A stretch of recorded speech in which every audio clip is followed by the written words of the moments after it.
What's up, guys? Rickytatt here. Welcome to the IQ Project Podcast. Notice something different. I'm actually working today.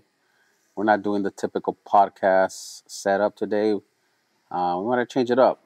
We're testing different things. And today I have a client of mine that's getting a cool tattoo.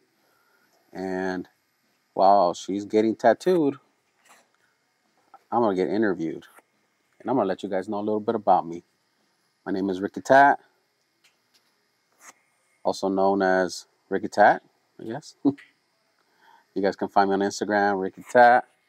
I'm co-owner here at Iconiq Tattoo Studio. We've been owning this location for 5 years now. And it's a passion project for sure. Not only does it give me a good living, I'm able to give more artists the opportunity to make a living as well and grow in their art background and in business, and make it into a career.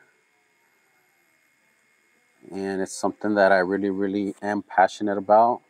We have a podcast, we have a vlog about tattooing, and all this is done for one main reason: to help others. Because I wasn't given that opportunity when I went to tattoo shops. And I think, looking back, I think that's my drive. My drive is to say, you know what, I wasn't helped, but I'm helping people. And so today's podcast, you're gonna know a little bit more about me as I'm tattooing this awesome client of mine. So let's start. So the reason why I got into tattooing is because I found that I can use my art abilities and make some money off of it. That was the original reason why I got into it. I don't have any tattoos. I didn't want tattoos at that time. But a friend that I knew came to me and said, "Hey, can you draw an Emiliano Zapata? But instead of the face of Emiliano Zapata, which is an iconic revolutionary soldier, leader in the Mexican culture, he asked me if I can draw, but instead of with the face, put a skull on there." And I said, "That's a pretty cool idea. Why do you want it?" And he said, "I want to get it as a tattoo." And I said, "Well, that's cool. Why don't you tell the tattoo artist to draw it for you, and he can then tattoo it? Why are you asking me?" And he said, "Oh, it's because he said that he's not able to do that. He's able to tattoo it, but he's not able to actually draw that custom idea out." So my friend came to me and asked me to do that. So he said, "All right, well, get the design done, and I'll tattoo it." So I said, "All right, I'll take care of it. That's what I usually draw, anyways. That's my style." So I just drew it for him. I gave it to.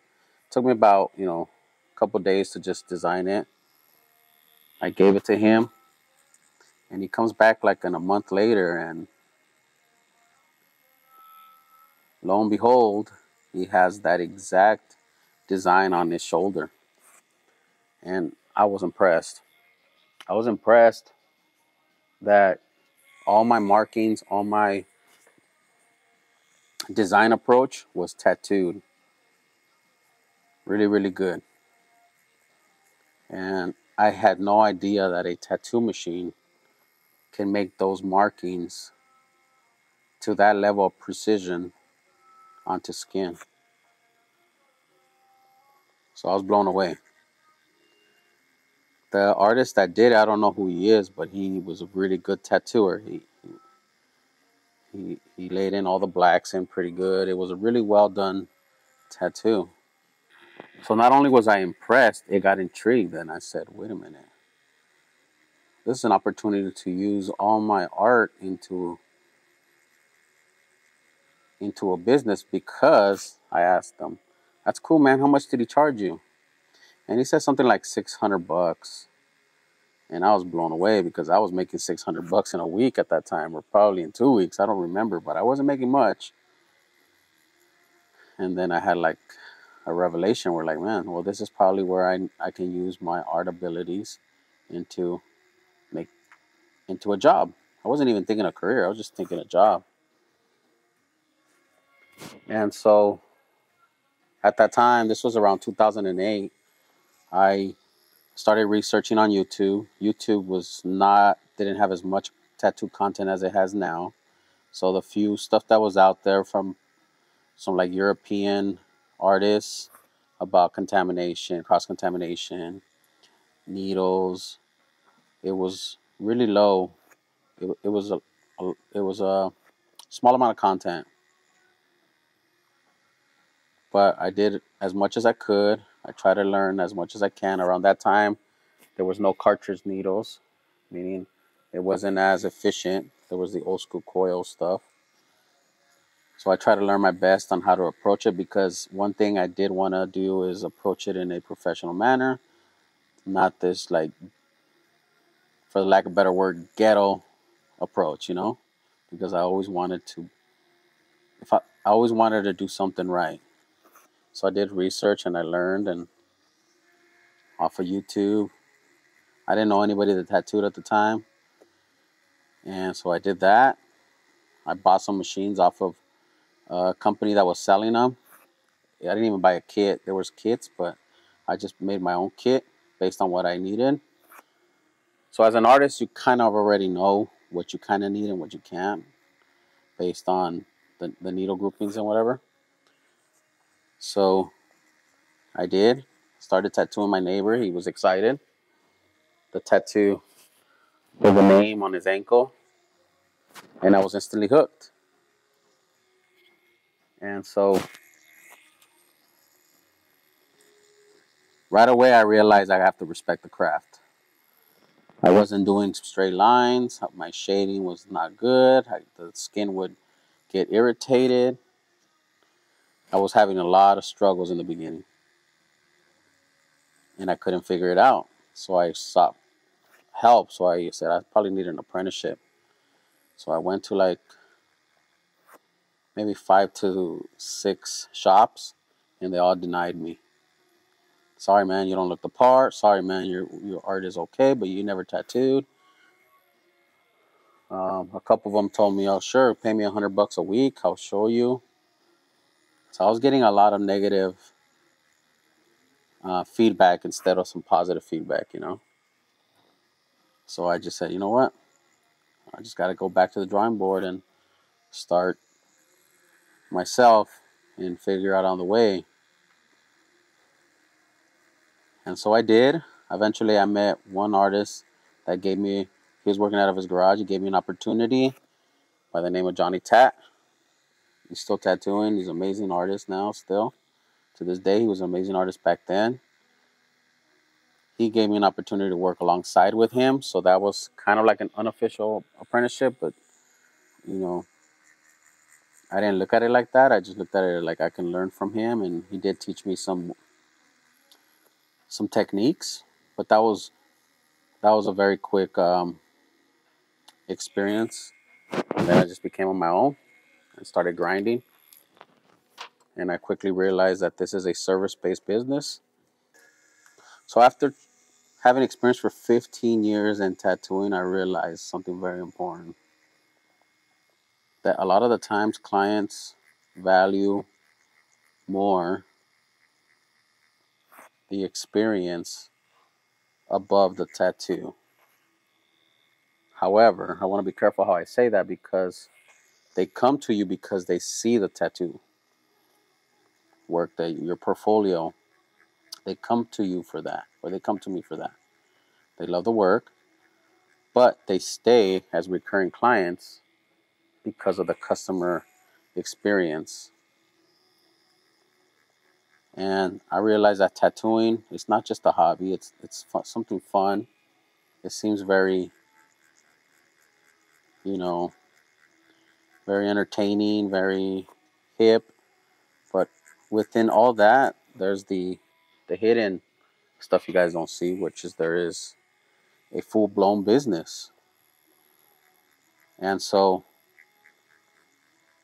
within the full blown business, there's a lot of aspects to remember. There's inventory, there's client acquisition, client, how do I get clients? There's inventory and managing inventory, buying supplies for the shop, buying um, equipment for the restrooms so they can be stocked, buying food for the kitchen, buying paying for insurance, all this stuff called overhead, right? To make everything that is in a package to run a successful shop. And so I had a focus on that as a business and take it serious. So me and Josh, my business partner, we sat down and wrote all the stuff that needs to be done to be taken as a business, and we decided that we got to do all these processes as best as possible so that we can run a good business. But above all, don't forget about the clients and give them a good customer service. We also got to consider that as a business, as a tattoo shop business, we're service based, so we're providing a service to clients, and we have to give it to them as best we can, so that they can be happy and return. So tattooing is not only a cool art on skin, but it's a good business to do if you have art ability and you want to grow in the art ability in the art industry, because that's what it is. It's a lot of art onto the skin. So in 2008, we opened up the studio and we were looking for a name to call the shop. And a lot of shops that I would see had a name like something to do with pain or a stigma with tattooing.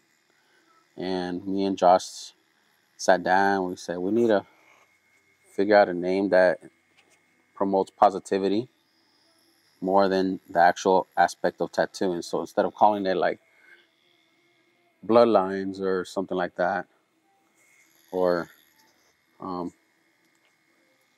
pain, pain and something, something that's negative, we just said let's think of a name that's more positive, because we feel that when somebody gets a tattoo, they feel a certain way. So we started looking at stuff, and then I said, all right, we have to think of something.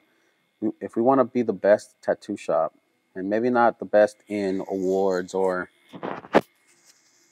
tattooing, but maybe the best in like how do we treat people, then we have to be like represented as one of the best, right? So we googled some stuff, and we came across the word iconic, and well, the word iconic implies that you represent a genre or a category, and you're known for that, so you're like the icon of that.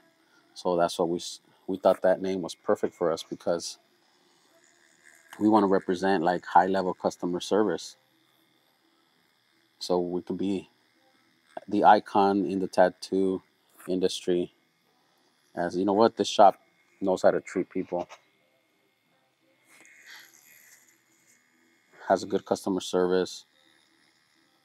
And so we took on the name Iconiq, and that the Iconiq brand is that just caring and really focusing on the client and the art, every aspect, but more of the experience. And a lot of our clients can attest to that. We have a 5-star rating on Google, and we're proud of that, but it takes a lot of work. It takes a lot of behind the scenes work that we're willing to put to maintain that level of you know quality and customer service. The tattoo studio is in a very, very good spot right now. After 5 years in business, I can finally say that all our foundational work of building a brand,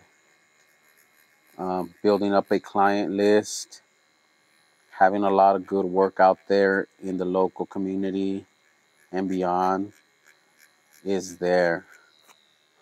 After 5 years, I feel like me and Josh have worked hard and we're starting to see the fruits of all that hard work, because when we first started,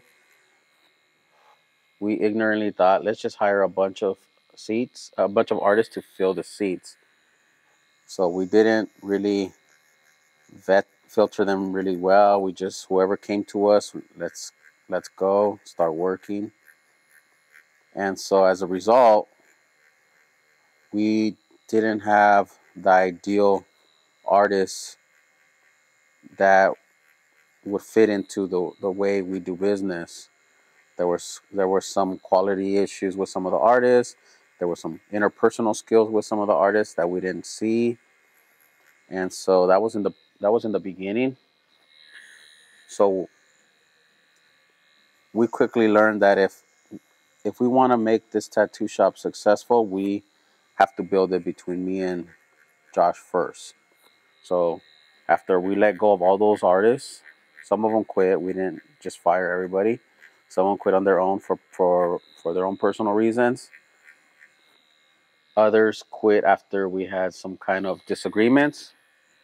Me and Josh decided, let's build our brand of Iconiq together, because it's both of ours, and let's build it within us first, and hopefully people and eventually other artists would recognize what we're about, and they'll come to us and ask for an opportunity to work here. And it worked.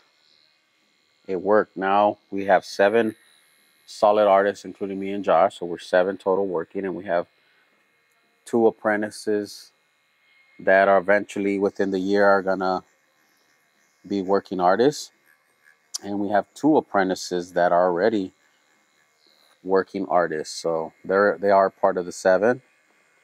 So in total, we've done 4 apprenticeships, and we've chosen very carefully which apprentices we want to teach, because we have a certain way of teaching our tattooing related duties, I guess you could call it. And that was big on us to choose from. And so in short, like, this shop is amazing. We have a 5-star rating. Um, people can people can connect great quality work with a great customer service when people talk about Iconiq.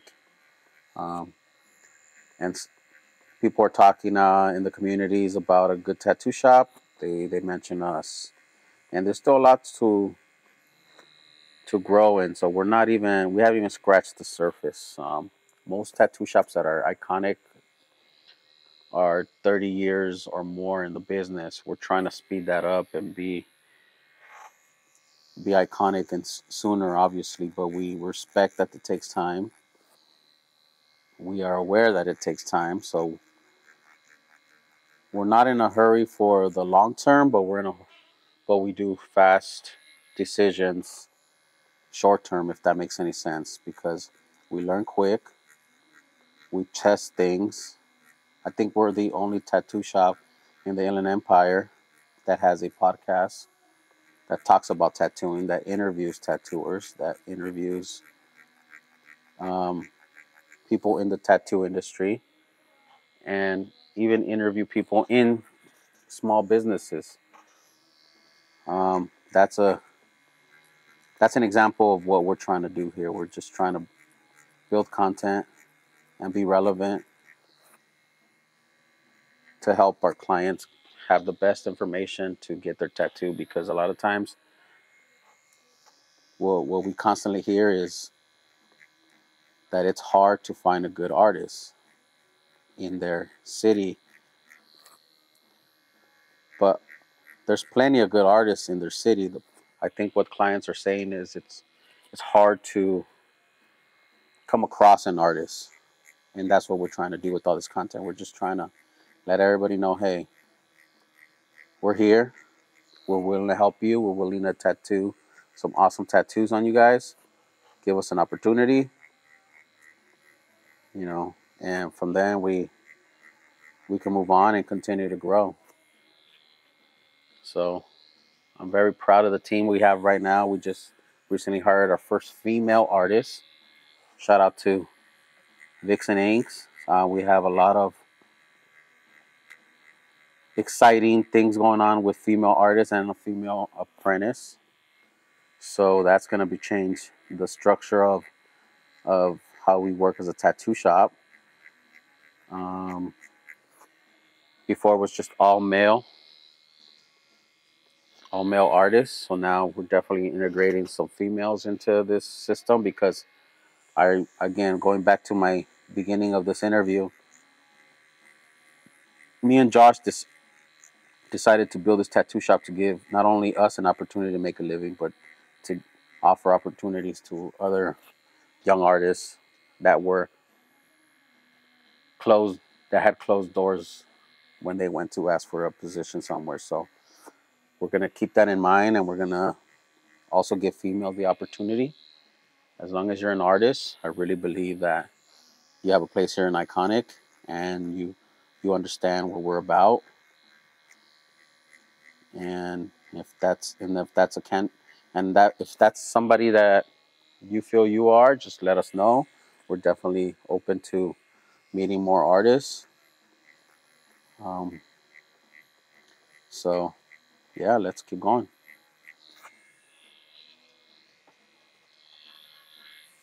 In order to maintain a high level of customer service here at Iconiq, it's really not that hard. We just do what we're supposed to be doing. What is common sense? You know, we have the idea that customer service is key. So what does that imply? It implies making sure that one, you over communicate with clients. You let them know the process. You let them know how the tattoo process works, what to expect, how do we approach designs, because they come with zero to no knowledge of the tattoo process, and they shouldn't know this whole tattoo process, but they should be made aware what what is involved, and in the design aspect they should be involved as well, because it's their tattoo and they want to feel ownership to it as well. So by having consultations is key because they are human.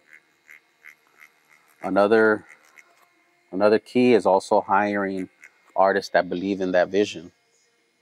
Any artist that we hire, we let them know we expect you to over communicate. We'll oversee that you guys talk to clients in the way we would like, in the way that we would like every artist to talk to their clients. There's going to be issues. It's not a matter of um, if you're going to have issues. It's a matter of when you're going to have an issue, a problem, a uh, misunderstanding. And I believe those are the key moments when, as shop owners, we need to step it up and kind of sail the boat in the right direction. We can decide if we want to just, the easy way is just ignore that situation or not put too much effort into it.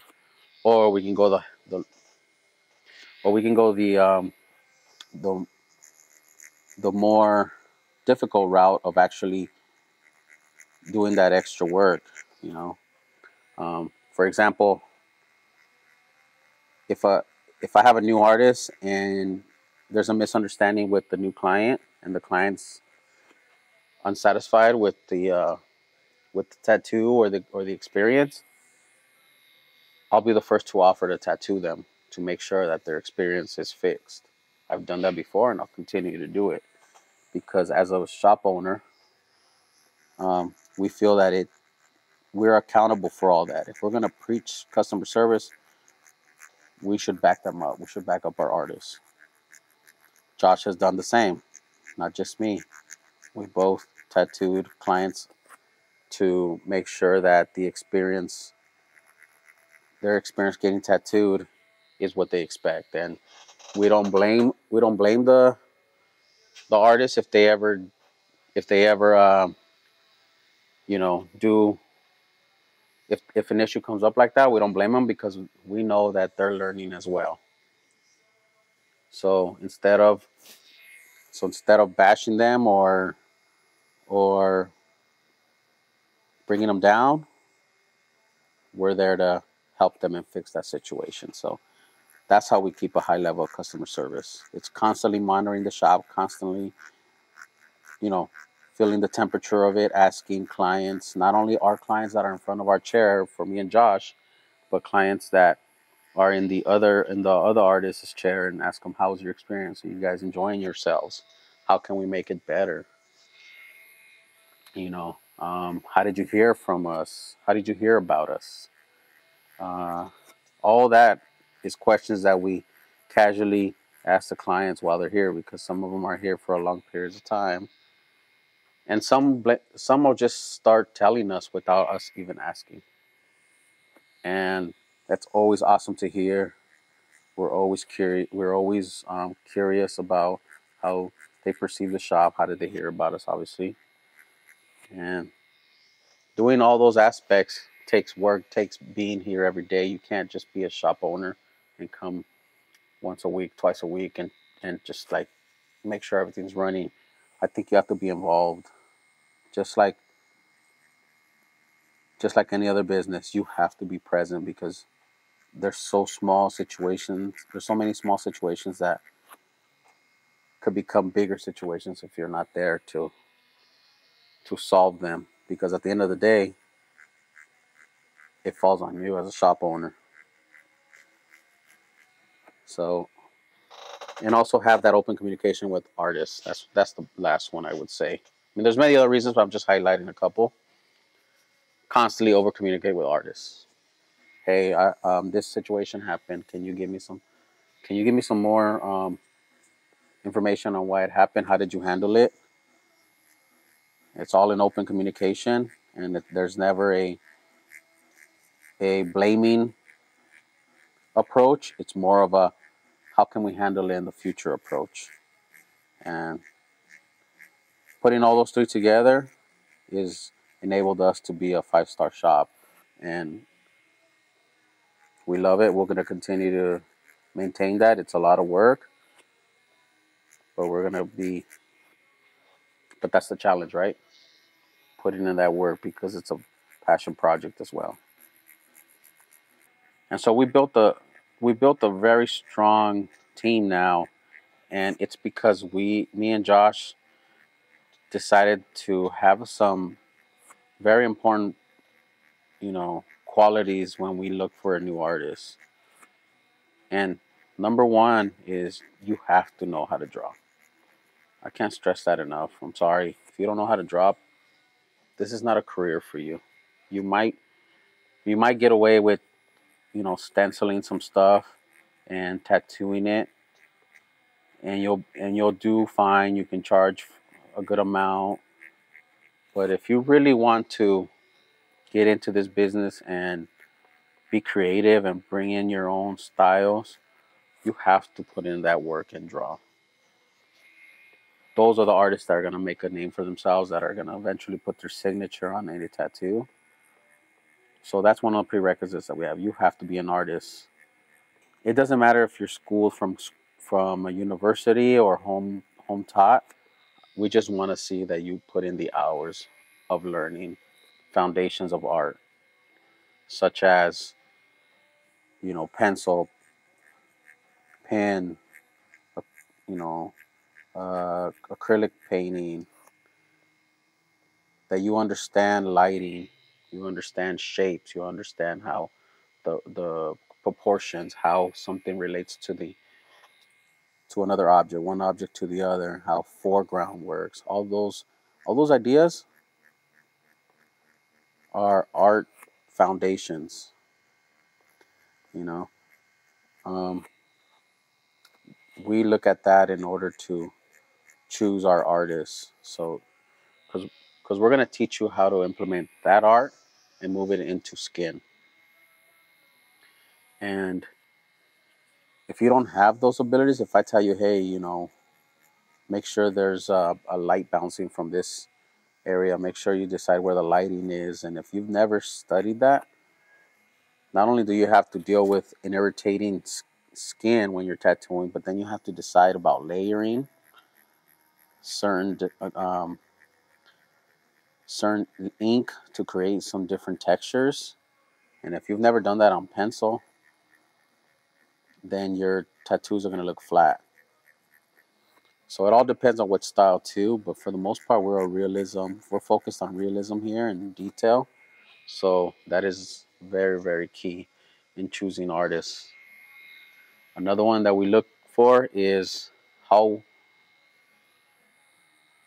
how is your interpersonal skills? How do you talk to clients? Are you able to communicate with them, tell stories, make them laugh, communicate with them about the process? You need to be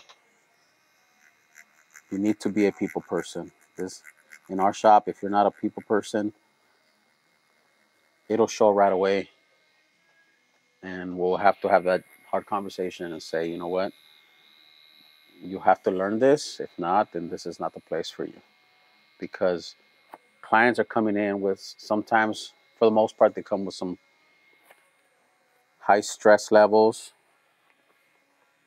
and they want to feel comfortable. They don't want to feel more awkward. You don't want to add more stress. You're trying to help them release some stress. Sometimes it's not just about the art. It's about putting in a design that helps them in their life because they got something to cope with. And as artists, we have to respect that, and we have to have empathy towards that, and we have to be an escape, not an add to that stress. So we look for artists that can grow in that aspect, and that's how we search for artists when we want to hire more artists. Those are iconic artists. So as a father of two, I have a 10-year-old, my son Ricky, and my 9-year-old, my little Ariel. Uh, it, it it became a challenge at first how to work and provide and be there for them, at the same time give them some time. So what I decided in my mind, I was like, all right, my kids don't need me that much from the early age, but they will need me as they grow more older. So what I did is I worked really hard the first years because I wasn't going to be able to see them as much. So I just focused on building the brand of Iconiq and just doing late nights, whatever I had to do. And then as they grew older, which is now I just bring them into the shop. They hang out in the back. Um, they sometimes help around the shop. So what I did is I incorporated my life into my business, and it just meshes in between seamlessly now. Sometimes they'll be here for 6 to 8 hours at a time, and it doesn't feel like I'm at work. It just feels like I'm hanging out with them.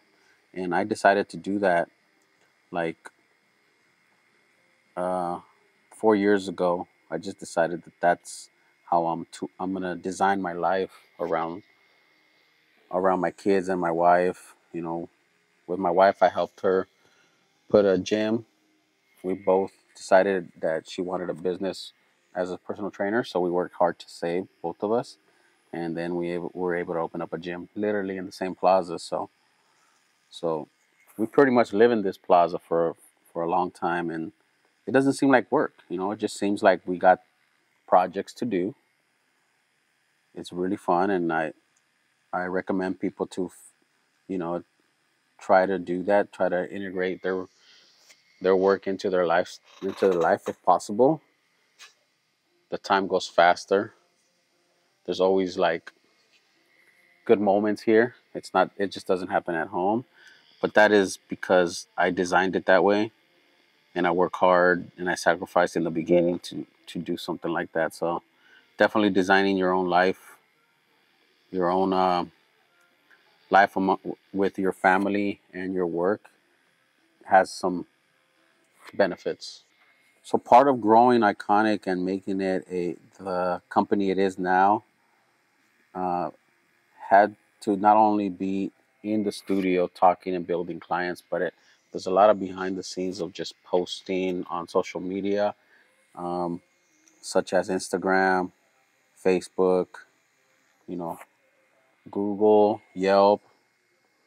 I had we had to set a Me and Josh had to set a routine of just promoting what we want to promote. Um, we constantly just posted about how we value our clients, what what type of experiences they have. We hired on a social media specialist, which is our our homie Anchor Minds, Carlos, and he's been an integral part of us growing because we were able to start a podcast from the ground up, and which is called the IQ Project podcast, and that's been going for 2 years now, and that has helped us be more expressive in how we see tattooing, and people that watch it understand what our passion is and what we're about and why we do things.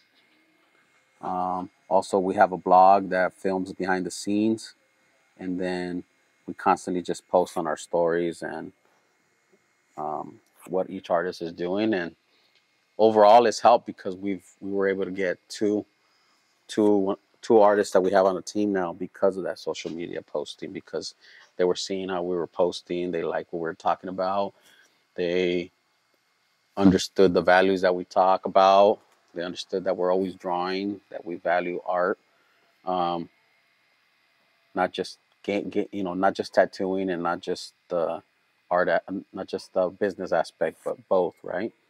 And so putting that all together has enabled us to hire more people by just us talking about what we like to do. So we're going to continue doing that and just keep pushing it.